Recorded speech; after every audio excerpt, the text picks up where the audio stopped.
Hello and welcome. My name is Tom. This is the Enthusiasm Project, Season 13, Episode 9, Feeling Fine. And that means we are second to last episode of the season. Next one will be the season finale, finally, which will actually be pretty cool because we get to do something very fun with microphones and stuff. And I have to figure out like how to orchestrate that.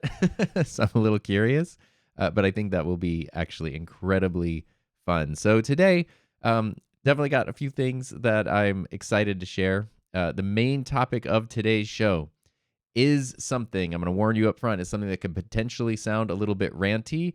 I don't necessarily want that to be the case, but it's something that I feel I just can't get out of my brain. And it's something that I actually feel very, more passionately than I realized about. And it goes back to, my DNA as just a person. It goes back to childhood. It goes back to being a teacher, and it definitely runs through being an online content creator in the year 2025, when a lot of things seem absolutely insane. So that's what we are going to talk about, and we're hopefully going to have a lot of fun doing it. I do not intend for it to be a rant, but it could. I'm just warning you up front. It could potentially go in that direction. My goal is to be constructive, not destructive. So I'm just gonna put that up front. But before we talk about any of that stuff, let's talk about microphones and super fun things in our Mic of the Week segment. All right. You might know this one. It has been around for a while. I guess if you're listening, you wouldn't know. But if you're watching this, it's very obvious what I'm using.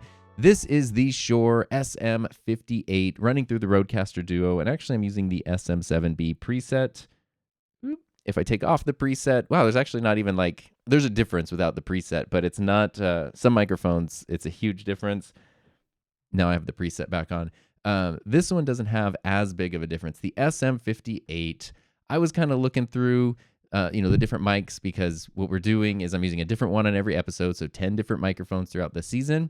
And then next week, I'll play clips from all of them so you can hear them all back to back to back, and then vote on which one you think sounds the best. I'm just curious about it. I don't know what it means when we figure out which one people like the most, but I'm really curious, and that just seemed like a really fun idea.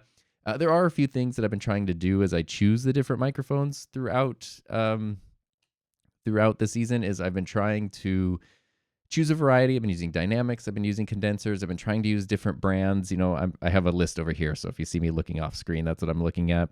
We've used the SM7B, the Shure SM4, the Rode Broadcaster, the Earthworks Ethos, the Rode NT1, Lewitt 440, Shure Super 55, SC Dynacaster, and now the Shure SM58. So I think I've used more Shure mics than any other mic, and I'm not actually sure which one I'm going to use next week. But there is a reason for that. I got, and some of you know, my friend Doc Rock, who has his own YouTube channel and works with Ecamm Live and stuff, the software I'm using to make this podcast, sent me just totally by surprise. It showed up in the mail, the Neat King Bee, the original condenser King Bee microphone, which is incredibly cool. And he was like, yeah, I have this. I don't use it. I want to give it to a good home. So he just sent it to me. And that's a really fun microphone. A bunch of people are like, oh, you got to use that on the podcast. And I was like, I want to, because I want people to hear it. So I ended up actually making a video comparison. We'll talk about that maybe next week. So there will be a video. It will be featured in a thing. But I didn't really want to use it on the podcast because I feel like this is such a practical application of microphones and audio and equipment that I don't want to show something that's not available anymore. And that microphone's been discontinued for a number of years. And even though Neat currently makes like newer versions of those, I think Neat might not be doing so Neat, and they might be kind of going out of business because it seems like stock is very limited and they haven't like shared or posted anything online in like 2 years. So usually not a good sign when a company does something like that. So I've been trying to use microphones.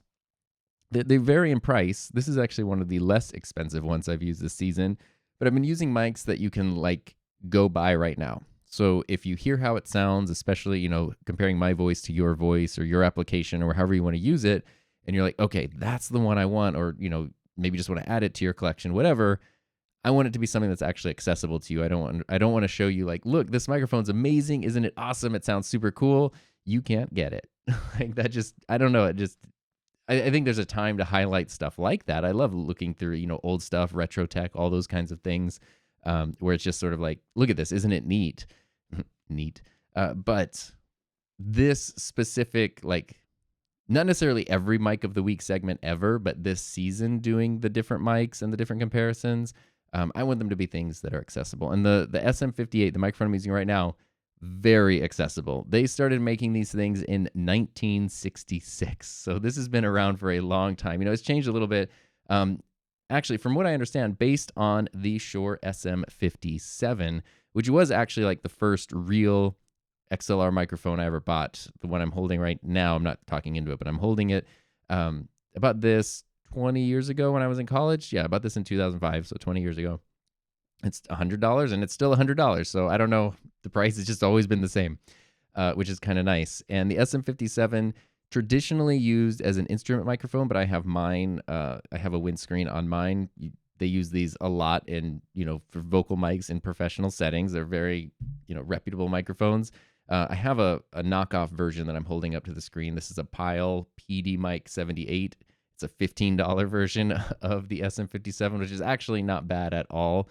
Although I haven't used it in a bit, so I'm kind of curious, like, does it still work well? But I just wanted to show you what it looks like without having to take the windscreen off of my other 57.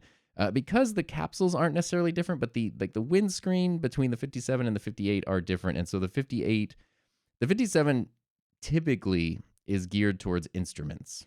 And especially like it has this flat front on it, so you can put it right up against an amplifier. You can do, you can position it very well for instruments, drums, that kind of thing. They decided to take a version of that and make a more broadcast, vocal spoken word version.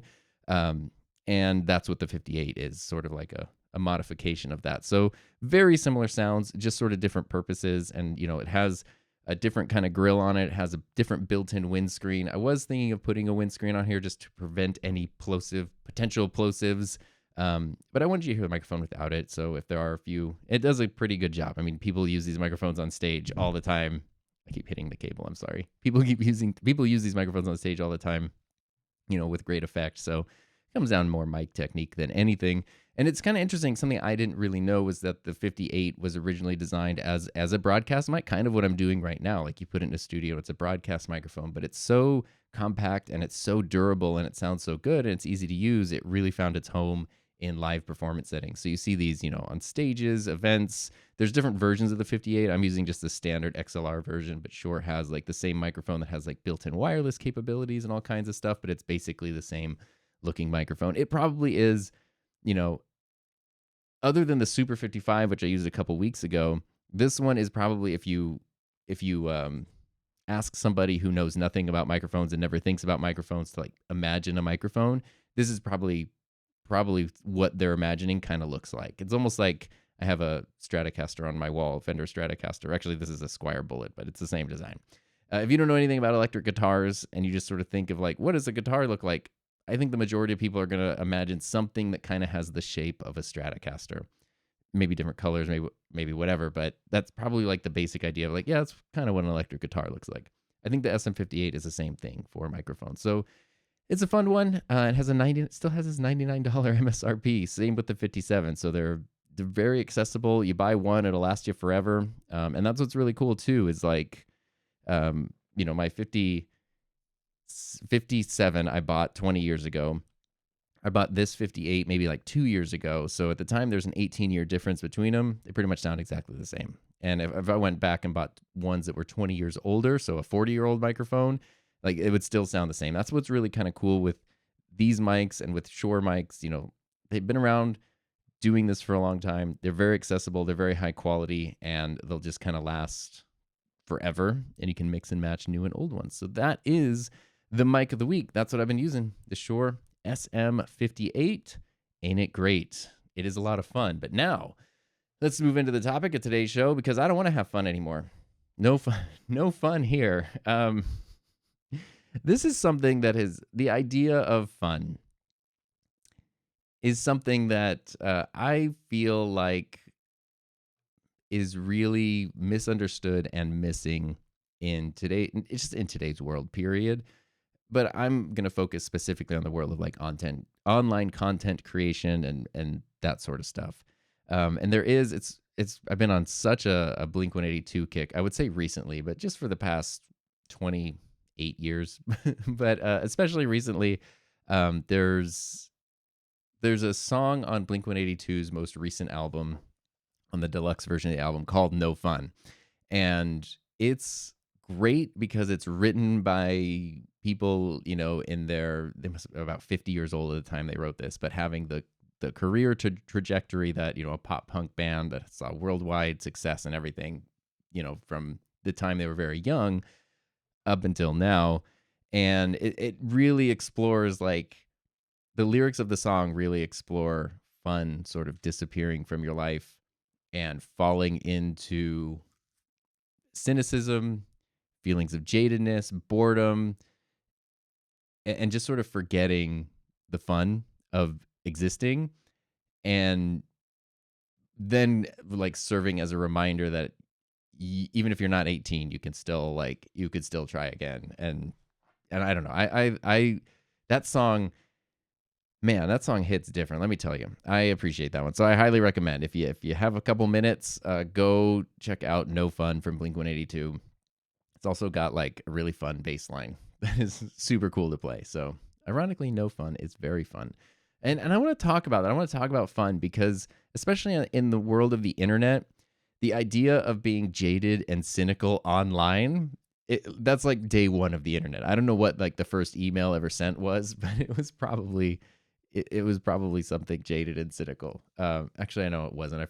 I know I've read whatever the first email was, but it's like, this is an email, or maybe it was spam. I don't know. But I remember I hear all the time stories about like Simpsons writers back in the 90s. They had a computer with an internet connection installed in their writer's room on the Fox studio lot, and they would go to like the Usenet user group, like old school message boards in the early to mid 90s, and they would see what people were saying about the episodes. And it was literally, they had to get the computer then taken out of the writer's room because it was such a frustrating thing to see, because every week an episode would come out and people would just, the worst episode ever, this show's terrible, which is hilarious because that's still what happens, all these years later. And the episodes they were working on at that time, like if you're talking about the 1990s, you're talking about the absolute golden age of The Simpsons, which are some of the best pieces of television, the best episodes of any television show, not to mention comedy, animated comedy, ever created by humans. Like the impact of those, the effect of those, the groundbreakingness of those, like they are objectively some of the best pieces of, I don't know, media that humans have made. And people are just like, yeah, this sucks, show's over, whatever. And it's really funny then to think about that, looking back on those are, that is like the golden era and the golden age and all that. And people were still like, nah, this sucks at the time. So, that idea of things being, the internet comes with, the ability for people to just share whatever thoughts they happen to have. And normally, as a person, you have a thought and it can enter your brain. You can have the thought and it can leave your brain. You don't necessarily have to say it with anyone. You don't necessarily have to share it with anyone. Maybe you do blurt it out loud to a friend or something, but it can kind of end there.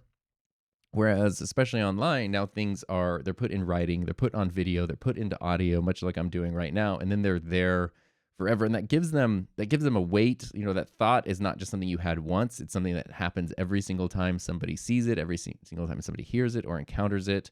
And that's something new, with the internet, but it is definitely something I think to be aware of. And it is what I think is very different from, those Usenet message boards in the 1990s is now how like interwoven our real lives and our online lives are. I mean, even not in the grand scheme of things, not that long ago, like the internet was an activity you had to do. Like, I'm going to go on the internet. You had to like sit down at a computer and then go to your MySpace account, your Facebook account, whatever, see the other opinions, hear the other things, and then leave. And I am on the internet, I am not on the internet, versus I am just on the internet basically all the time. It's very, very different. And so that impact, like the idea of like, just ignore it, just put it out of your mind. It can be so loud and so hard to avoid that I don't think that advice is as practical or even possible as it used to be in the past. And so the things that we share and see online have more of effect now than ever before, which I don't think that's like a new thought to have, but it really is something that can also be seriously affecting for like the online content creator space, both as a creator and as a viewer, as an audience, because as someone who makes stuff, you are affected by what other people share, what other people think. You're affected by what the people who consume what you make share and think about it. And then the people who consume stuff are affected by what you're making. And if your making is affected by other people, it's all like everything is just, affecting everything all the time, everywhere. And so it is very, very different. And something I have noticed that this leads to, which again, not necessarily new, but what's new about this is I think the prevalence of it and the like, I have just never really seen so many adults, middle-aged adults, like older-ish adults with kind of the too cool for school attitude. That's something I kind of expect from teenagers. Like, right? We all go through that teenage phase of like, this sucks, everything sucks. Like, people don't know that the world sucks. Like, that's just part of like your brain being boiled in hormones. As an adult, that kind of goes away, and it's very strange, especially as someone whose full-time job is, running a YouTube channel and making content online, the number of people I encounter in similar positions who, by all accounts, have every measure of success and privilege and opportunity, and just feel like a sense of entitlement, a sense of like cynicism, and also a sense of like, I'm so above this, I'm way too cool for school. The I'm too cool for this attitude is by far my least favorite attitude, my least favorite character trait that someone can have, and it's not even close. I cannot stand when people have this, like, I just can't stand this attitude at all. And it should be pretty obvious at this point if you're listening to this podcast and you watch the stuff I make for any amount of time, that should be pretty obvious. But that goes back to being a kid and like being excited about stuff, and then other people telling me that stuff is dumb.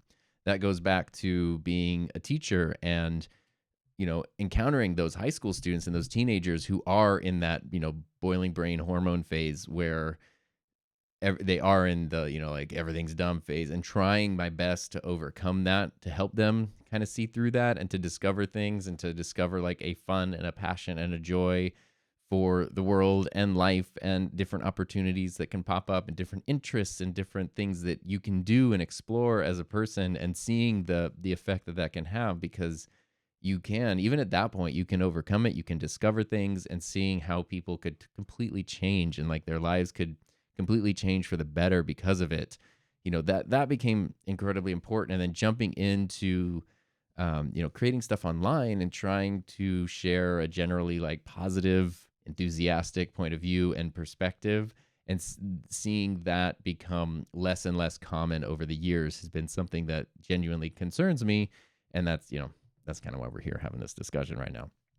So yeah, the too cool for school attitude, I cannot stand it because it affects everybody. It puts yourself in a negative mental space because you're just kind of walking around thinking that everything sucks. At the time I'm recording this, yesterday Nintendo announced they didn't really announce it, but they gave all the details on the Switch 2, so their new console, the like successor to the Nintendo Switch, which is one of the most successful video game consoles ever made.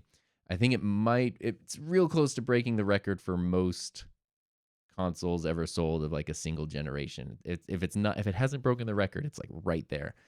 And it is an amazing console. It's like still pretty great, like 8 years after its release.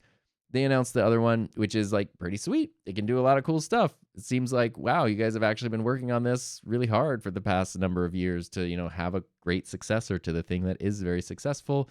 And of course, the online community, the ever always reasonable online community's reaction is mostly negative. It's more expensive. Oh, there's not that different. Blah, blah, blah, blah, blah. Everything just sucks. And it's like, I'm not saying, buy into all of the marketing propaganda that the company produces and think that the thing is great. I talk about that all the time. Like, form your own opinions and have your own experiences with things. Don't. And that's even why Heather and I, like, Nintendo does their Nintendo Direct where they announce stuff. Instead of just like reading the websites, reading the social media posts, watching the YouTube videos, we just watch the whole hour-long Nintendo Direct so we can see it for ourselves. And then we can decide, oh, that seems cool, or yeah, that part doesn't seem as great. This seems cool. Like, we can form our own opinions because we're seeing the source material ourselves. We're not just piling on what other people are already saying. So when you have that I'm too cool for this and like everything is stupid, no one realizes, it puts you in a really negative space to just go through the world that way. Like when you just think everything is dumb and everything is stupid. And it also then potentially makes other people feel bad. And it can make other people feel dumb for being excited about things. And this is where it might get a little ranty. So here's an example. I mean, this is something, one of my like the worst feelings I have in the world that I don't even know that I honestly want to share specific experiences, but it's times where I am having like incredible fun. I'm very excited about something. I'm enjoying myself. And then I sort of get knocked down to earth by someone saying like, you're doing that wrong. This is dumb. Like, what are you doing? And then that just like, it makes me just want to literally close up and never like speak another word to a person again. Like, and that sucks. And those feelings, I've had those feelings from, second grade elementary school up until, now. Like that happens throughout life. And it really, it is a really crummy way to make another person feel. And so when you go through the world with this attitude of everything sucks and I'm too cool for school, you really do run the risk of making other people feel that way. If you want to ruin your own day, if you want to like spit in your own dinner and eat it, that's fine. But don't spit in everybody else's meals. Like, don't ruin it for everybody else. And that's almost like, I don't want to say that's worse because it's, it's like a cycle, but to me it is pretty damn awful to make people feel that way. Like here's kind of the example, and I do have a specific thing. So the thing that kicked me off into wanting to actually like turn this into a podcast episode is we are in the season of NAB, which I've talked about, the National Association of Broadcasters Convention in Las Vegas. Actually, the day this podcast is being published is right in the midst of NAB, which is great because the Gear of the Week segment can be something that is announced at NAB. So cutting edge right there. NAB is cool. It's something that's been around for decades. It's something that I wanted to go to for a long time and was finally able to go to for the first time last year and had a pretty incredible experience there. It was awesome. And I know like you could break it down and be like, well, it's just a bunch of companies trying to like get customers or whatever. Yeah, but it's also a chance to sort of you get to nerd out about stuff you're excited about with other people who actually like speak the same language and are also excited about it. And that is really, really cool. It, if you're someone who feels like maybe you don't always get to talk to people who understand the things that you're into, or, there's not always an outlet for it. You can go to a place where there's just so much of it that it's, it feels really nice when you're surrounded by people who speak the same language as you, even if we're not just talking about regular language. And that's super cool. I also get, if you're a vendor and you go to those things, setting up your booths and being there those long days, I know it's exhausting. Totally get it. I also totally get if it's something that you've been going to for many, many years, you might kind of go like, okay, I've seen it. Like I've gone on YouTube and I've watched NAB footage from like the 80s and the early 90s, which is crazy. It's like really fun.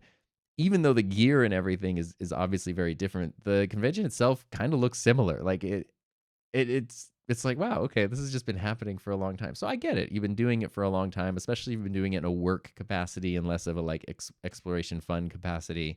Something like that could become kind of like a drag. I used to go to certain conventions and conferences every year when I was a teacher. And I remember some of them, like the first year or two I went, it was like, oh my God, this is cool. Like I'm going to every session. I'm talking to cool people. I'm taking stuff away that I want to implement. And by like the eighth or ninth time I was going, it was like, okay, what are the things I have to do? When can I squeeze a nap in the hotel room? Like I get that. But at least even in those cases, I was always conscious that like when I'm at the event, I'm at the event. And that's something I even used to tell my students. Like I would have students sometimes, especially at the beginning of the year, every once in a while there'd be a couple of kids that like didn't choose to be in my digital media program, but their counselors or whatever just sort of put them there because they needed to go somewhere. And they would, they'd usually kind of be sulking in the back and they wouldn't be that into it. And they'd, be very emo teenagery. And sometimes they'd give me attitude or they'd be, they'd start having behavior problems or something like that. And I remember specifically something I used to say regularly, but there was one student in particular who I remember was just like, it was confusing because I knew she didn't choose to be in the class. So I was like, that's fine. Like I empathize with you. This is an elective program. If this is not what you elected to do, I totally get why you'd be frustrated. Let's find you somewhere else. I'm not going to be offended that you want to go to a different class or something else. Like it's your time. It's your daily, like school experience. You should go to that other class. And she was like, no, I don't want to go to another class. Like I'll stay here. I'm like, okay. And then she would have a bad attitude and not do anything and cause like, disruptions and stuff. And finally I was like, after a couple weeks of that, I remember saying like, okay, you seem like you really don't want to be here. So you should go to your counselor and get a schedule change. And she was like, no, I want to be here. And I remember the thing, I was like so frustrated, but the thing that popped out of my head was, if you want to be here, then be here. And I was like, God, that's really effective. If you actually want to be here, then be here. Like, do the things. You're going to have such a better experience. And if you've had the chance to leave and you didn't take it, that means you've chosen to be here. So be here fully. And she eventually did become like one of my really good students. Like she was involved in lots of stuff, actually had like multiple classes. So she was in my classroom like twice a day. Really did cool things and like discovered, awesome skills and capabilities, was part of our school's broadcast. So she was like on camera in front of everybody every day, which is very scary. And a lot of students don't want to do that. And so eventually like kind of gave herself the permission to sort of like, okay, fine, I'll try this thing, and ended up having a great time. But that was sort of that was the thing that I took away, which I shared with many other students and myself all the time, is like, if you want to be here, then be here. And the reason I bring all of that up is because this past week I made the mistake of scrolling through some social media, and I saw a post on a platform. I'm trying to be as vague as possible, but I saw a post on a platform by a very well-known YouTube creator in the audio video-ish niche. Someone who's great, does incredible work, super nice person. I've met them in person before. They're very, very nice. And all that they said, apropos of nothing, was something like, so glad I'm not going to NAB this year. Like, such a relief. This is great. Kind of like, I was like, why would you say that? Okay, so that kind of annoys me. But then there's a whole thread of people just sort of bashing NAB and going to NAB. Oh my God, yeah. Oh, it's so terrible. This past few years. Oh, I can't believe blah, blah, blah, blah. Every once in a while, there'd be a new, like a person showing up going like, oh, bummer. Like I was hoping to be able to see you there. Or like, I've been going to NAB for 20 years and it's one of my favorite things. And I was like, this like discussion thread sucks. This makes me feel terrible. I feel dumb now for being excited about this thing, which I know people just have different opinions. Someone may have gone to this many years. They're exhausted. They're ready to take a break, which is fine. But like, why do you have to announce it to the world? Why can't you just do that? And now it creeps into my brain of like, wait, I'm excited. Like, should I be excited? Obviously, I know, I have my own path and I can stick to my own things. But, if you're eating, say you go to a restaurant and you're like, oh, I really like the food here. This food is delicious. And you tell somebody, I really love the food at that restaurant. They go, oh, that's my least favorite restaurant. That like, well, I like it and I'll keep going. I'm going to have good food, but there's going to be at least a little part of you for a second that's like, wait, am I missing something? Am I not understanding something? Am I wrong? And obviously you're not wrong because you're tasting the food and you like the food and everything's good, and they just have, the other person's having a different opinion and a different experience. So like, that's okay. Those things are fine, but their opinion can affect you to some degree. It could be very minor where it just gets brushed off instantly, or it could be something now every time you go to that restaurant, you're like, so that person doesn't like it. So the thing that I'm eating now, they wouldn't like that. What do they not like? Do they not like the service? Do they not like the atmosphere? Do they not like the food? Like, what is, it could be something that kind of goes in there. And then it could be, you could be thinking, well, I thought I liked that restaurant, but maybe it isn't that good. Maybe I should try different ones. Maybe I should, and suddenly like you could eventually be making decisions that are not really the decisions you would make normally, but they're influenced too much by someone else's random negative opinion. And this was kind of that. Like, I felt for a split second, I felt dumb about being excited for NAB because I was like, oh, yeah, it is something, I guess, that like people are over now. And it's like, no. And then I'm looking at, sorry, this is where I'm going to get a little ranty. I'm looking at, the people replying, a lot of which are also well-known content creators in the space. And it's like, all I'm seeing are attitudes of entitlement, attitudes of cynicism, attitudes of jadedness. They're very much too cool for school. I have to say, I'm sorry. It's almost like the more I peek behind the curtain of the content creator world, the more disappointed I am a lot of the time. And that sucks. But there's one of the best things about YouTube and the best things about, building relationships via the internet and, potentially even then turning those into where you can, meet up in real life at something like NAB or any time or whatever, is, at least in my case, I feel lucky that I have been able to find just incredibly high quality people that are just awesome. And so when I meet them in person or have any kind of like more one-on-one interaction, it's like, you are the exact same person that I expected you to be. Like, you seem exactly like you have legs now, because maybe I couldn't see your legs because I only see you like medium shot on YouTube or something. But like, hey, you got legs. Or people are significant. Usually people are way taller than you expect them to be. It's like the opposite of Hollywood, where celebrities are like shorter than you expect because everything is geared towards making people look bigger and taller. I think with YouTube, people are like, it is so just, I'm going to put the camera at eye level, or, people just kind of working with what they got. A lot of times, very tall people don't look tall, and suddenly you go to a convention and it feels like you're in a redwood forest because everybody's just like giant, but you didn't know that. Anyway, that's usually, for the most part, the biggest difference is like people are taller than I thought they would be, but otherwise, personality wise, they're exactly the same.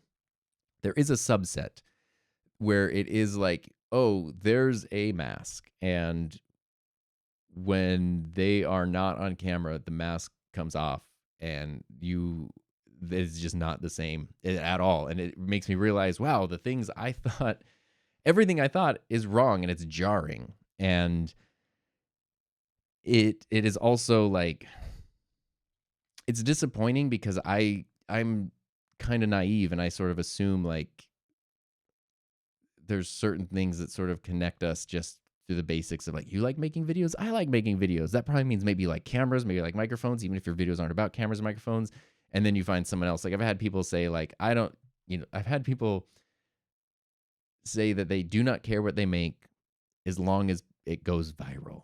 So they don't, I've had people show me like Instagram posts that are just, they're like, I spent 2 seconds on this is absolute garbage. Look at that 17,000 likes. And I'm like, wow, that sucks. Like, it's not that you have to spend a year on something for it to be good. I don't care if you spent 2 seconds on something. It could be cool. You could do something very cool in 2 seconds. But like, what a crummy thing to expect other people to spend their time on. Like, it's lame. It's all lame. I didn't like seeing the discussion of a bunch of people who I feel appear to be in very privileged positions acting like entitled little babies. And I think that that's gross. And I honestly think that that's unacceptable, unprofessional. And if you don't like it that much, go somewhere else. But if you want to be here, then be here. Like, if you want to be in the world of online content creation, be in that world. Sorry. I'm going to stop there before I kind of go off a little much. But obviously this is something that affects me, because if you go back to like, what is the title of the show that you're watching or the show that you're listening to, this very podcast, The Enthusiasm Project. This is like, that is my favorite quality. So the too cool for school mentality, the antidote to that is enthusiasm. The antidote to that is being excited about stuff. And that's one of the huge reasons, especially in high school, why the Aquabats, the band, became such a hugely impactful thing to me, was because it's fun. Like, it's all just fun. It's visual, it's fun, it's appealing, the music is good. Like, I loved all that. But it's also like, it's casting off every bit of like, this is how I'm supposed to be cool. Like, this is what I'm supposed to do. And I'm supposed to think that sucks. And it's like, oh no, you can just like have a lot of fun. Like, doing stuff that you like and following, your interests and your genuine enthusiasms and stuff. And that is, it turns out, a way better experience than just trying to sit back with everyone, like saying how I know I told this story, so I apologize if you're hearing it again. But I know it's probably been 4 or 5 years since I've told this story. When I was a kid, I must have been, this was the summer before 7th grade. So my school, elementary school was kindergarten through 6th grade, and my middle school was 7th and 8th, and then high school was 9th through 12th. So in between, this was the summer in between elementary school and middle school. And sorry. I know this is very important details. This might have been between 5th and 6th grade. It was one of those. Point is, I went to the same elementary school from kindergarten through 5th grade. And yeah, this was what it was. It was before 6th grade. So sorry. I got to get my details right here. Okay. So I went to the same elementary school, kindergarten through 5th grade. When I was in 3rd grade, our town opened up a second elementary school, and a bunch of kids went there, but it was in a more affluent neighborhood. So it was kind of like the rich kids went to that school, which also tended to be the kids who, were a little more successful academically for the most part. And I was at the other school, which is, yeah. And there was a group of people that were my friends because we were just the kids who went to the school, and we were in, the kindergarten class together, the 1st grade classes together. And that was what I thought my friend group was. But as we were, growing up and going, especially like getting into like 4th and 5th grade, I was like, these people are kind of mean. Like, they seem mean. They're making me like act and say and do things that I don't really like, that don't really feel like, I go home at the end of the day feeling bad. And I was always the one, like, there's a pecking order of a social group in an elementary school or any situation, I guess, but especially those. I was always at the very, very bottom. So it was always like, I'm trying to justify just being part of the group at all. like everyone's looking, everyone has like the person they look down on to make fun of in the whole group. I was just down at the very bottom. So it's like, that also leads to me like, oh yeah, I'll bring this thing for everybody. I'll do this. I'll take care of that. I'll do whatever. Just like, please don't abandon me. And it kind of sucked, and it felt really crummy. And luckily, what ended up happening was 2 days into the 6th grade school year. So this actually, sorry, I'm getting my timelines weird. 2 days into the 6th grade school year, the same thing started happening. It was like the same group. We're all in the same class. Everybody was just being awful. And I went home that day, and I was like, I told my mom, like, I can't go back. Like, I can't, we're 2 days into a school year. I have 180 days left. I can't do this. Like, I just can't. I don't know why that clicked with her, because normally that's something you should be like, you go to school. I have to go to work. Like, it is what it is. But literally the next day, she enrolled me at the other elementary school. Which like had some kids that I knew that I had gone to like my earlier years with when the schools were combined, but also had a bunch of new people that I didn't know. And it was like, they weren't making the judgment of like, oh, you're the dorky kid from kindergarten or 1st grade. They were just like, who are you now? I met one of my best friends ever in life, because we were both out in dodgeball like every day. And so we would spend a lot of time just sort of being out waiting for the next round to start, and then we would just start talking and joking. And we both were into cameras and movies and wanting to make videos and all that kind of stuff. And we made like hundreds and hundreds of videos together, learned how to edit together. Like, I mean, he has like a master's degree in cinematography from like a really high-end school. Like, yeah. And that was cool. Like, it was really fun to encounter people like that. All that to say, that summer, normally, I'm not really entirely sure why. Normally, I would just kind of be latchkey kid home alone during the summer. But for some reason, I had to go to the Boys and Girls Club, the local Boys and Girls Club, for a couple of days a week. And I'm not really sure why. I think it was like, you need more social skills, maybe. So I went there. Not normally the kind of thing that I would be involved with, but it was cool. It was fine. And then, of course, for some reason, which is so funny because it's like it's the Boys and Girls Club, like it's a place you go for like summer activities. But a huge group of the kids from my previous school showed up. This must have been the summer right before 7th grade because we were all going to get smushed back together in junior high, and I was not looking forward to that. So I'm like 12 years old at the time, and they show up and they're just little a-holes the whole time. They're just like making fun of everybody. They're, of course they're trying to break stuff like the Boys and Girls Club would have, like, here's, materials for later for another activity over here. Here's this. And it's like, of course they'll go and like mess with everything and then just sort of like sit on the side and just be cynical jerks. I also had a friend that I had known for a long time, but we never went to the same school. So anytime we ever hung out, it was always like on our own separately. We never had like day-to-day school encounters, and he went to that Boys and Girls Club, and he was super cool. He was like just a super nice, like normal kid who was just very, very nice, and also totally on board with like, they're gonna do like a basketball tournament, awesome, let's go do that. They're gonna do a gymnastics thing, awesome, let's go do that. Like whatever they were doing, he was like, yes, I'm down for whatever the Boys and Girls Club has planned. And I like that a lot. And so the rhythm that we settled into for the first like couple weeks was he and I would get there early at like, I don't know, 8 a.m. we'll say.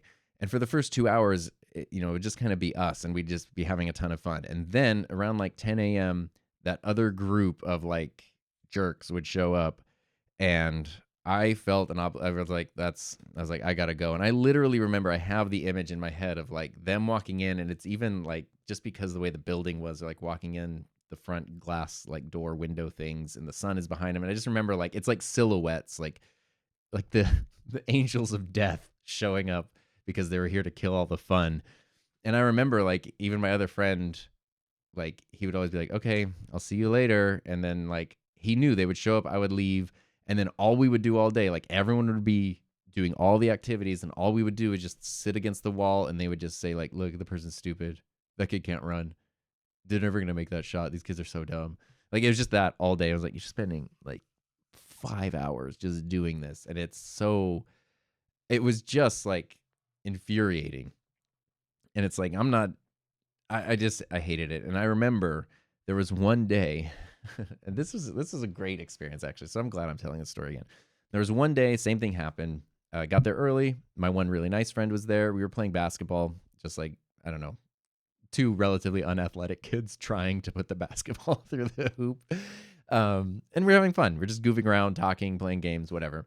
And then the thing happened. The angels of death emerged through the silhouetted door. And I have the image burned into my brain of him sitting there going like, okay. And you can see like, a 12-year-old's not great at hiding their disappointment. You can see the disappointment on his face. And I remember the sadness as he's like holding the basketball. And he's like, okay, I'll see you later. And those kids are walking and they're doing the like little 12-year-old tough kid walk of like, like shoulders to the side. I think they had like wallet chains and stuff because it's like the 90s. And I was like, I'm going to hang out here. And I like the instant joy of like, what? And I was like, yeah, I don't want to go hang out with them. And he was like, oh, my, he was just so happy. Cause it's like, we didn't know how to communicate. I didn't know how to share what I was feeling to him. He didn't know how to share what he was feeling to me. Like, why are you going over there? Why am I like your second rate friend, even though I'm clearly a better friend? Like, no idea how to communicate that. It was just fun. And I remember like, yeah, okay, let's just play again. And I remember it was the thing, like those kids showed up and they're like, they did the like, get over here, come over. And I was like, no, I'm over here. And then I remember then they sat down and did the thing where they just spent the whole day sitting against the wall, making fun of everyone, really driving into me because I had like decided to hang out with the dorky kids instead of the cool kids. And I remember the feeling of like, oh, I don't care. Like it actually doesn't matter at all. Like, and they are so dumb for like spending their whole summer vacation just sitting against a wall, looking at people having fun and saying that they're stupid. Like, can you guys not see that this is sort of the dumbest thing in the world? The excuse that I'll give those kids is they were 12.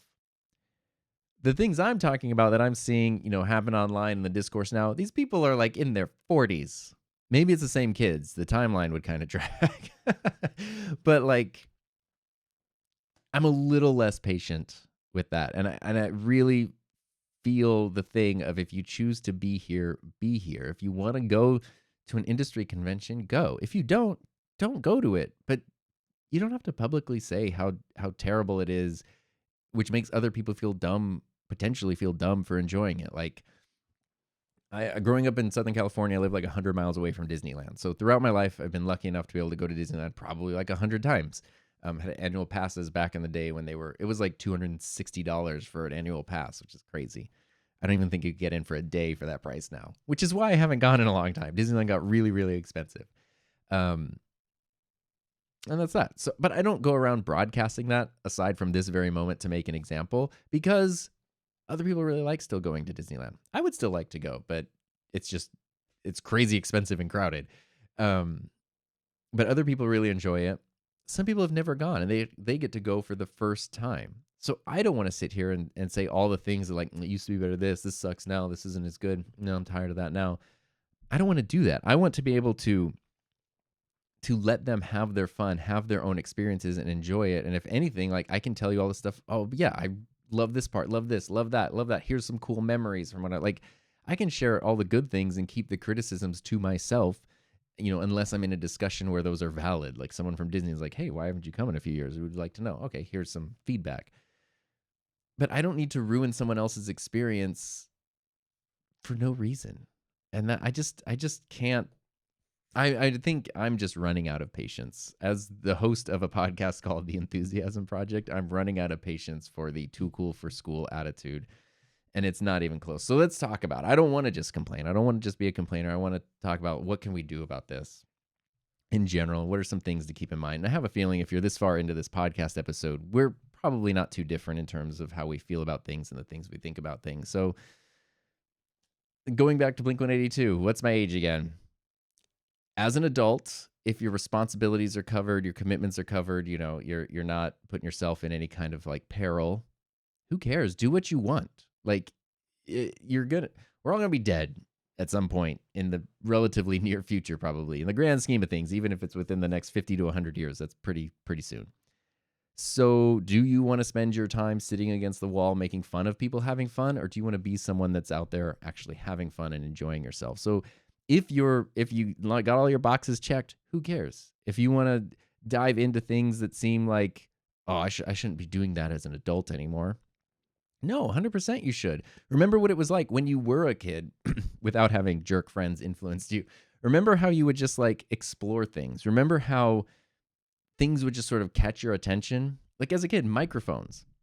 I very much remember the first time I like held a microphone, which was some iteration of an not SM7B, an SM58. Actually, perfect serendipity. It was one of the wireless ones, whatever that would have been in 1993, 1994-ish. We did a play. I think I mentioned this on the podcast before. I was, I think in this one I was Samuel Adams, one of the British colonists to America, and it wasn't about the beer. It was about American history, and I remember like getting to hold the microphone and coming out on stage. And the thing that popped into my brain was one of my lines was like, "We are the colonists." But I remember holding the microphone and hearing what it felt like to like, my voice is here, but I can kind of hear it throughout the whole auditorium. And there was something about like, I swear I could feel the microphone like sucking in the sound, which obviously the microphones don't do that. But like, I felt like I could feel the air getting pulled into the mic. There was something I just loved about using the microphone and the way the microphone worked and what it could do. I thought that was so cool. I didn't know why. I didn't think about why, but I loved it. And from that day on, I was like, I'm really pretty psyched about microphones to this day right here. But remember that when you were a kid, you just kind of like things. You might see something, a color, a pattern, a TV show, hear a song, like anything in the world. You just find something like, that's kind of cool. And you just sort of like go explore it. Like, how many of us have memories of weird things from like young childhood? Like maybe you're 5 or 6 years old and you're just kind of bored around your house and you're just sort of like, I don't know. I remember stuff like, I would just, I'd always just be playing with whatever's around. So we'd have like a coaster on the coffee table, and I would like spin the coaster around or something, but it'd be like, oh, this coaster's made out of metal. I really like the way this metal feels. This is cool. Like, you're just sort of finding out like weird things about like, I like this, I don't like that. This is really neat. And you're not thinking like, what does that mean? What can I do with that? How's that going to help my career? How's that going to help my networking? Is there a proper return on investment for this? Is somebody going to pay me and compensate me appropriately for this? You're just like, I think this is cool. I think this is cool. I want to try this. As you're a kid, you try new things. You fail at them all the time. You're trying to ride your bike. You fall over. You're trying to learn to roller skate or whatever. You crash. You fall over. You hurt yourself. You're trying to play instruments. You're trying to learn video games. You're trying to do anything. And you're really bad at it. And sometimes you give up, and sometimes you keep going, and then you get better. And eventually you'll just sit there and just try the same thing. You'll sit there at the basketball hoop and try to make the same shot over and over and over and over again until you make it. And then you make it again and again. And eventually you can learn how to do something pretty consistently. And you just have fun. You don't really think beyond the fact that it sparked something in you. As an adult, no matter what your age, you can still pay attention to those sparks. What are those things in the world, despite how like bleak things can feel, and how all mainstream media, anything, social media, all the things are designed to keep your attention. And a way to do that is to make you think that everything is the just terrible and the worst it's ever been, and you need to keep paying attention for your own sanity and security. That's just going to drive you insane. There's still so much cool stuff that you can just go focus on.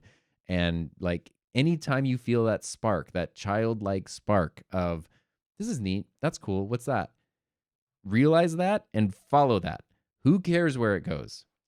It does not need to boost your LinkedIn profile. It can just be a thing you enjoy and you find, and you can have a lot of fun with it.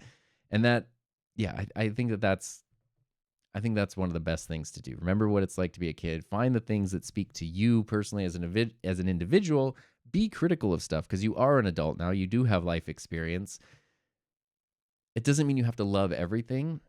You want to be a critical thinker. You want to be able to kind of decipher things and understand, like, not into that. But be careful. I would just ask you to be careful with your negative opinions. Do you need to share that negative thought, or is it something you can keep to yourself?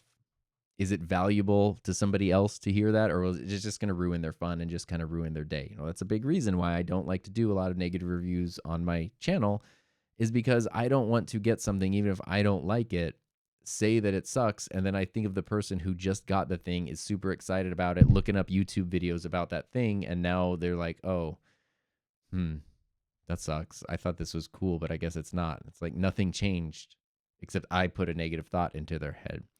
So be careful with how you share negative opinions and criticisms if you do need to share them, because there is time. That's what I'm trying to do. I'm trying to walk the line here. If you do need to share that, is there a way to do it positively and constructively? Later, when I talk about the most recent video I made, I'm going to kind of share an example where I tried to do that. So it really feels like we live in a world where fun is something that is missing compared to how it used to be.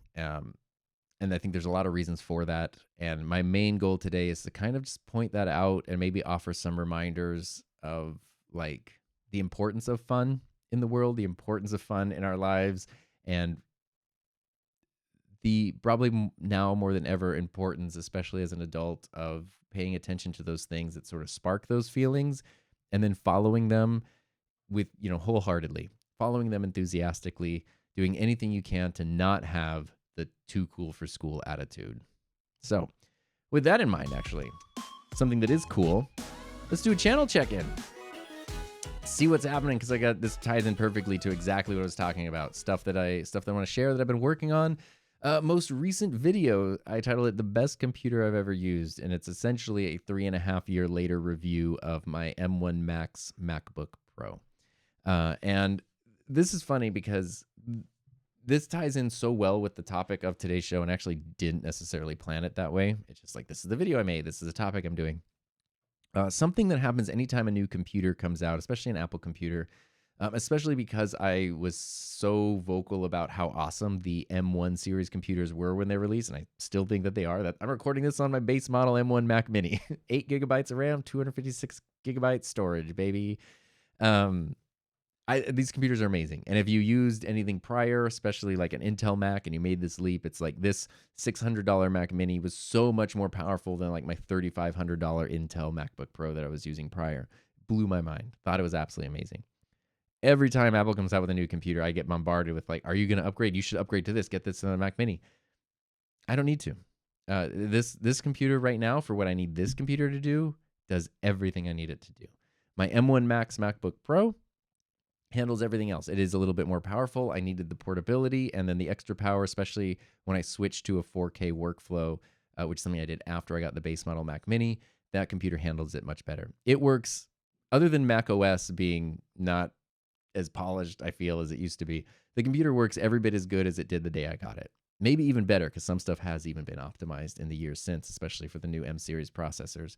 So this was sort of a combination of, I don't mind the "are you going to upgrade" question, but what I see are lots of people who then feel that they need to upgrade their computer, whether or not they actually like need to, but they feel like they should upgrade. And I always caution people on being careful whenever you feel like you should do something.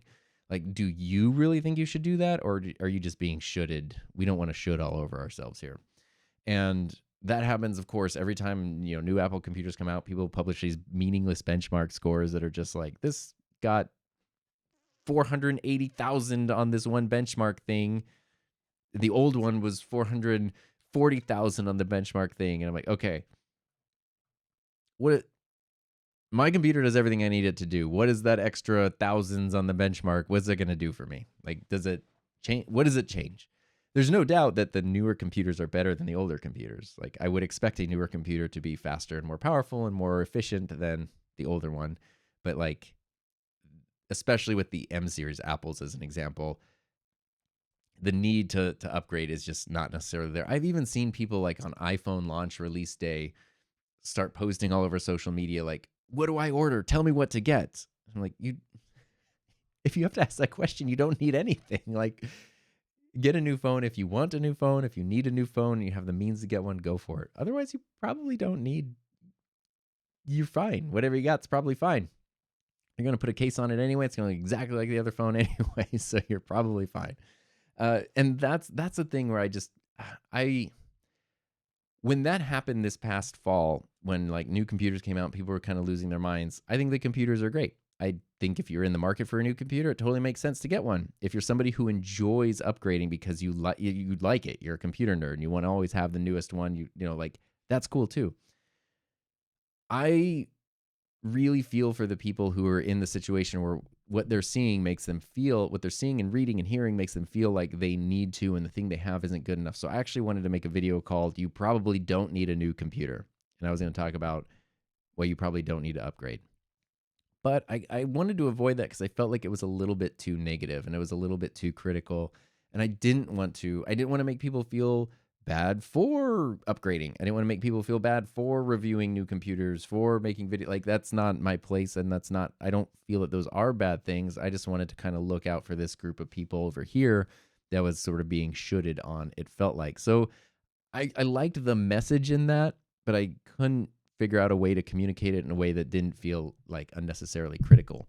And so just last week, I was using my computer out on just our kitchen table, and I was typing, and I literally thought I was looking, and I was like, God, I love this computer. Like, it's just a small little thing on the kitchen table, and I was like, it's crazy what I can do with this super small, powerful thing. And I love the design, I love the functionality. And I was like, that's what I should do, is just talk about, I love my computer. It's 3.5 years old. There are better computers out there now. This one's great. And in that, I can more tactfully talk about upgrading, and I can, even without necessarily having to beat people over the head with a hammer to get the point across, I can still communicate that point. So that's what I tried to do with that video, and I thought that was really fun. And it was kind of a cool, I don't know, it's kind of a cool thing. So I hope if you watch that, I hope you enjoyed that and took something away from it. I have been doing NAB prep because, believe it or not, I am excited for NAB. If you're listening to this, that's where I should be. Fingers crossed, we'll see. I don't know. I can't predict the future, but I'm very much excited about NAB. I have a whole table over there of stuff where I'm trying to figure out what I need to bring, what I'm trying to make, what I want to do. I just like enjoying. I just want to explore NAB, see what's there. and just have a lot of fun. I'm really, really, really looking forward to NAB. So I hope I can have kind of a report on that and maybe some videos for you too to share also. And something else that I'm always a little nervous to share these kinds of things if they're not done yet, but I am in the midst of revamping. This has been a bigger project than I expected of my original podcasting course, the Podcaster Playbook. I am redoing the entire thing. So it's been out for 4 years now. 2 years ago, I George Lucas remastered it and kind of like re-edited some things and added in some bonus lessons. And now 2 years later, I just feel like it's funny because it's like, it's not even outdated. There's a couple little things, like I refer to what is now called Spotify for podcasters as Anchor.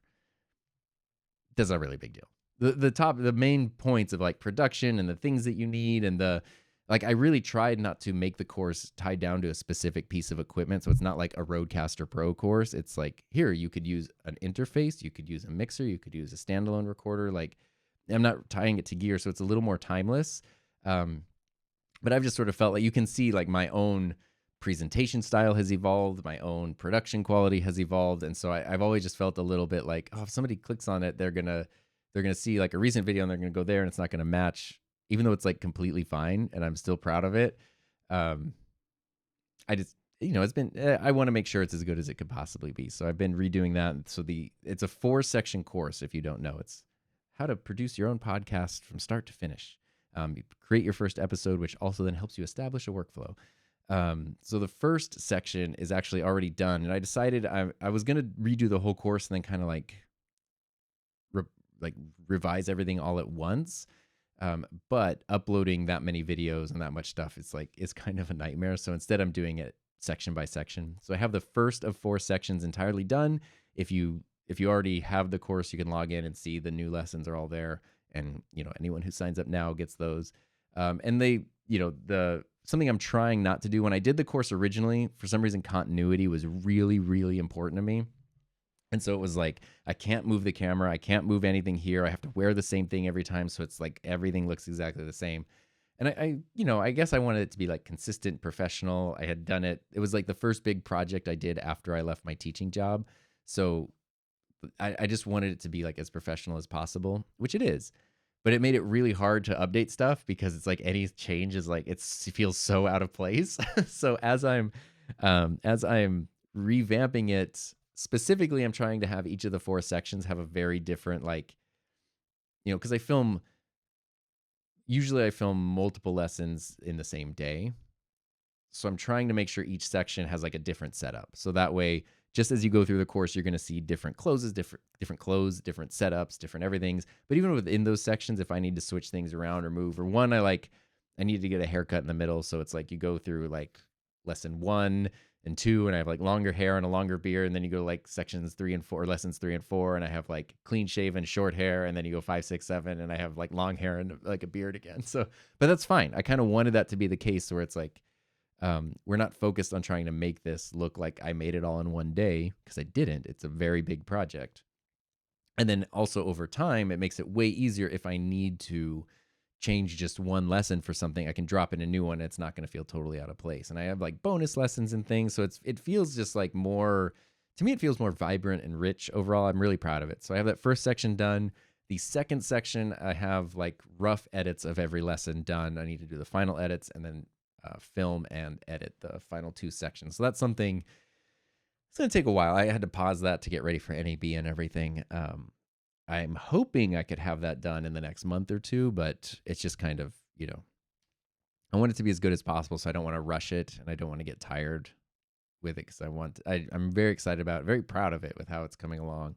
So that's been a fun thing. And that if you have the course, it's available and nothing changes. You just log in, you have the lessons look different now. And I've also been able to bring in video podcasting. I was kind of debating. I was like, video podcasting is such a different thing. Like it almost should be its separate course, and this should be audio production. But the thing is, in 2025, when people talk about podcasting, a lot of people immediately go to like video podcasting. So for me to just outright exclude it seemed weird. I had a bonus section that was like video podcasting basics. That's been there for a couple of years, about like, here's basic workflows, basic equipment, basic setups.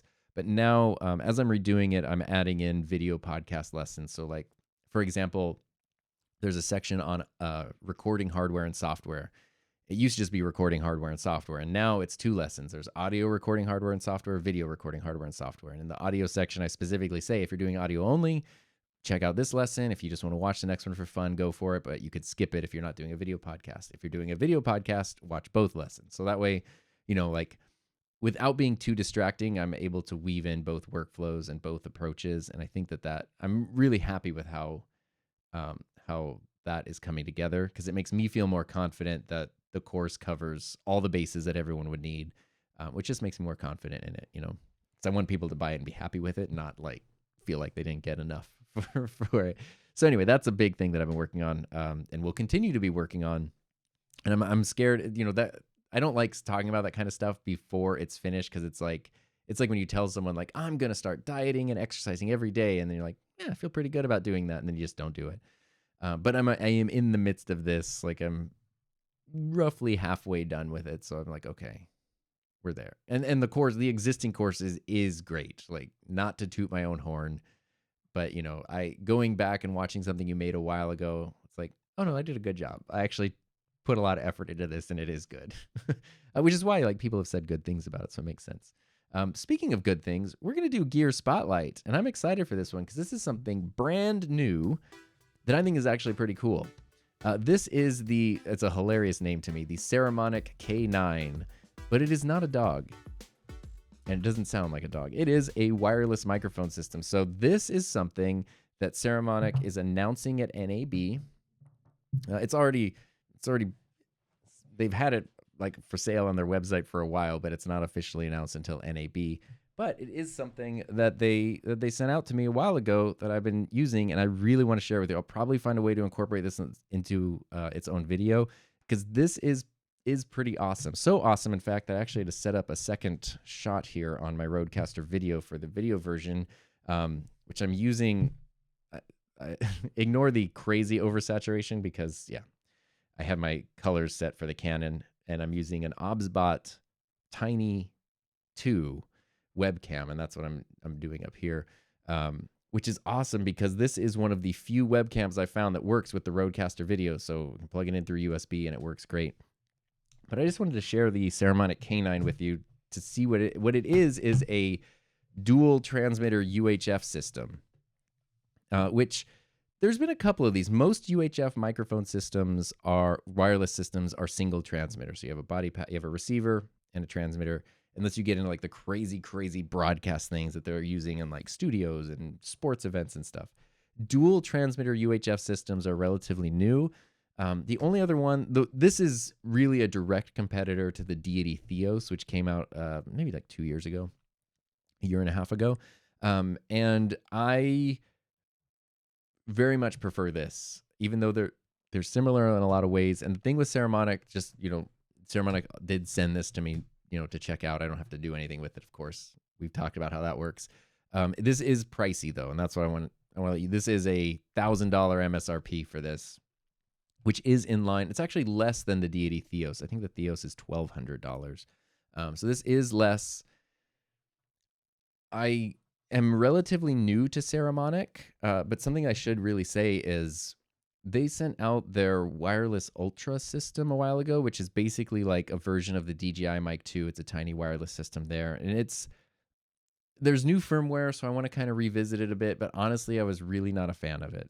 I thought that for the price, you could jump up a little bit more in price and get the DJI, or you could get something like, because it's a little less expensive than that, or you get something like the Sennheiser. I wasn't that into the build quality or the sound. There were just things that I just didn't like about it, and I kind of didn't like what a direct copy of the DJI it seemed to be. And I told them, I shared that feedback with them, and they were like super open to it and very, very cool about it. And they then also filled in some blind spots for me about like, yes, but it does, I don't know, here's frequency response things, and it's kind of cool. Like, they have been really great where I can say like, I'm not confused about this, or I'm not sure about this, or whatever, and they will send me screen recordings and whatever, like, little personal video messages or whatever to like explain things more clearly, which I really like. And they have not been like mean or offended or whatever. And to defend the Ultra system, they have done new firmware, which does seem to improve things quite a bit. So I kind of need to revisit that. But, there's so many of those small wireless systems that's pretty low on my priority list. The reason I tell you that is because I was kind of critical of that system. So I'm not somebody who just like instantly loves everything Saramonic does. This is amazing. I like the build quality of these things is awesome. They should be like they're metal. It is intended for more pro level stuff.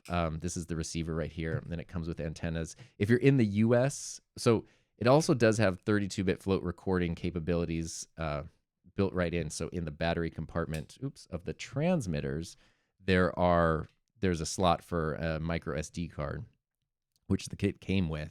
And then you can record internally. You can record 32-bit float internally. But, and this is just goofy legal things, if you're in the US, you can't record and transmit at the same time. And that's not a capability thing of the system. That's like whatever it is, a patent thing or a copyright thing or something. Trademark, I'm not sure.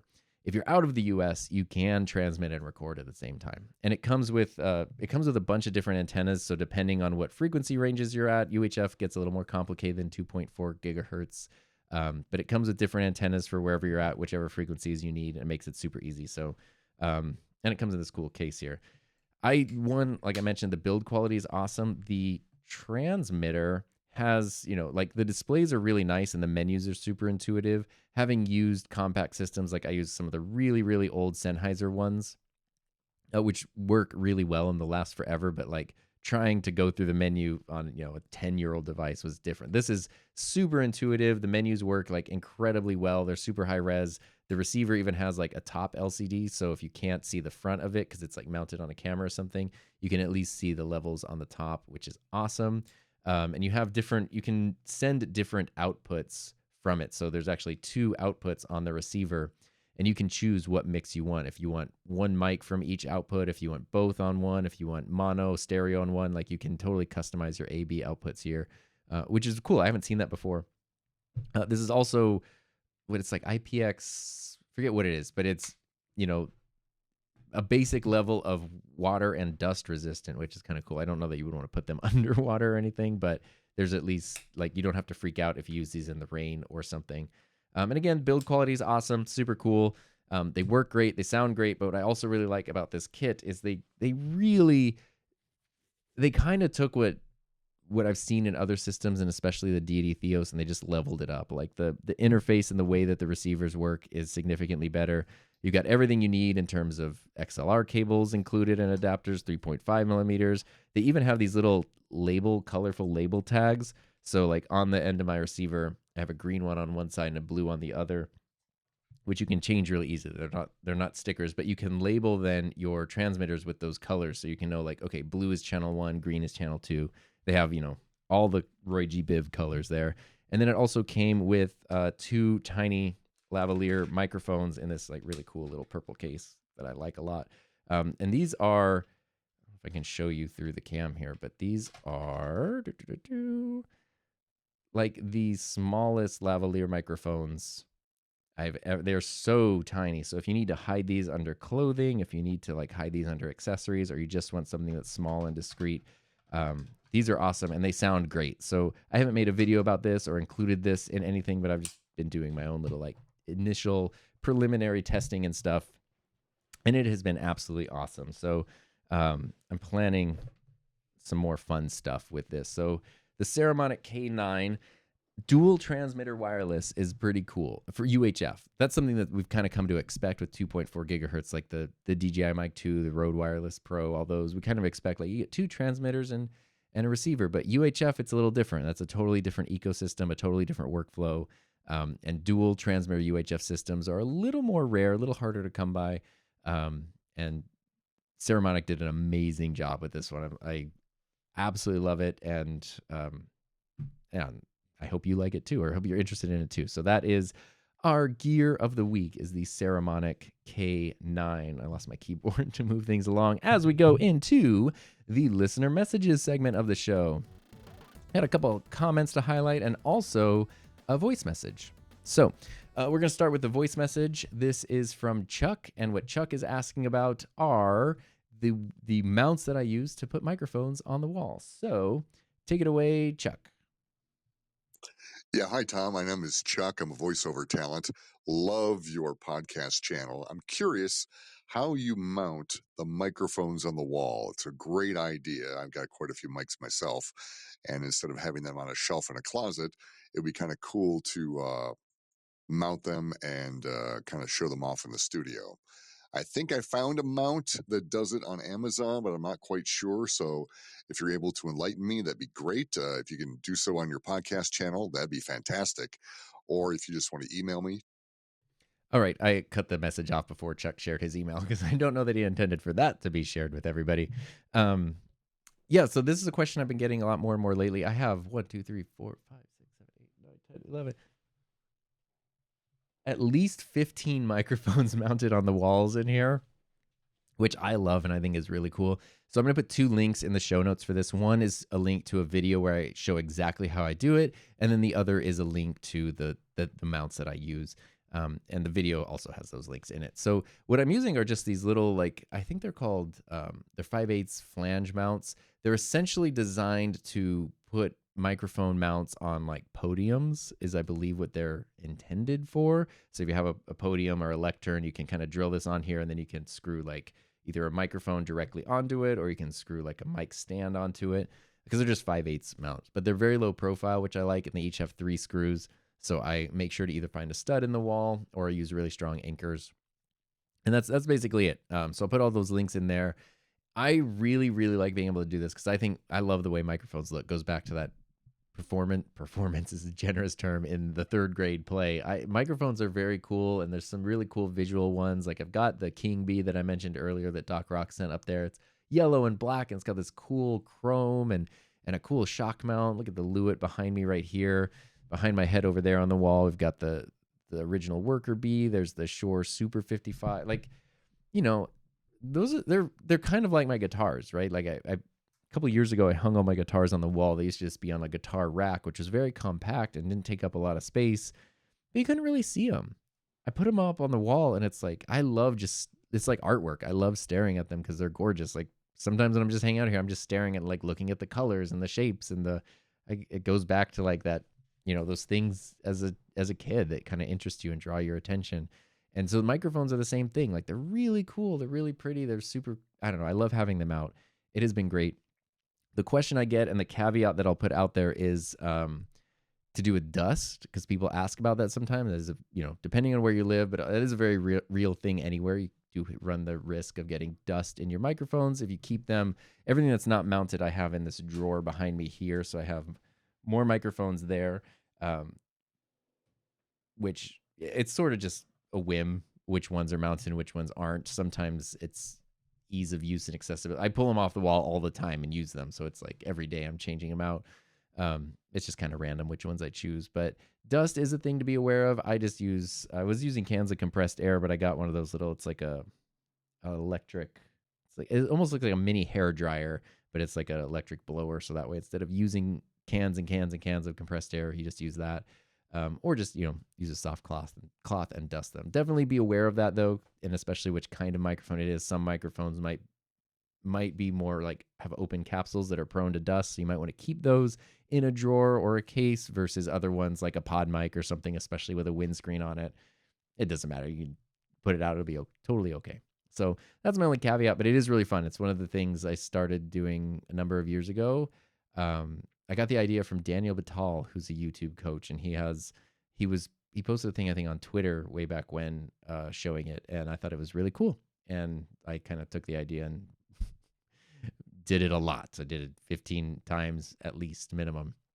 We got some YouTube comments to go through, so thank you, Chuck, for that. Also, your voice sounds awesome. I can absolutely hear how you would be a pro voice actor, a career voice actor. Let's jump into, we got a couple YouTube comments. There were more on the last episode, but I just wanted to highlight a couple here, really for the sake of time more than anything. Oops, I didn't mean to move that while I was recording. The first one's from Jeremy. What's up, Jeremy? Who said, you inspired me to look into not so much the YouTube channels that I have, which are far too many, by the way, but also the domain names I own. I found out that I have 15 domain names spread across 3 registrars. Sometimes I'll just pick a domain name just in case.